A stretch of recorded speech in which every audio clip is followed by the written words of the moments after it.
ഇന്നലെ രാത്രി 8 മണിയോടെയാണ് പൂനെയിലെ ഇൻഫോസിസ് ഓഫീസിൽ രസില രാജുവിന്റെ മൃതദേഹം കണ്ടെത്തിയത്. മൃതദേഹത്തിൽ മർദ്ദനമേറ്റ പാടും ഉണ്ടായിരുന്നു. വൈകിട്ട് 5 മണിയോടെ കൊല നടന്നതായാണ് പോലീസ് പറയുന്നത്. രാത്രി തന്നെ ഇൻഫോസിസ് അധികൃതർ രസിലയുടെ കുന്നമംഗലത്തുള്ള ബന്ധുക്കളെ ഫോണിൽ ബന്ധപ്പെട്ടിരുന്നു. രസിലയ്ക്ക് അപകടം സംഭവിച്ചിട്ടുണ്ടെന്നും ഗുരുതരമാണെന്നുമായിരുന്നു അറിയിച്ചത്.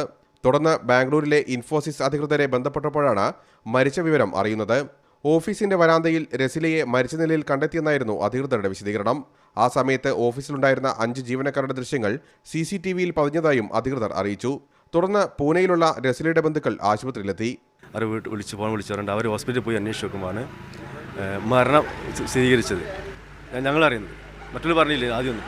അപ്പോഴാണ് അവൻ പറയുന്നത് കഴുത്തിൽ ഒരു വയറ് മുറിക്ക് പാടുണ്ടെന്നും നെറ്റിയിൽ ബ്ലഡ് ഉണ്ടെന്നും അടിച്ച മുറിവുണ്ടെന്നും ശരീരത്തിൽ ബ്ലഡിൻ്റെ പാടുണ്ടെന്നൊക്കെ അവനാണ് പറയുന്നത്.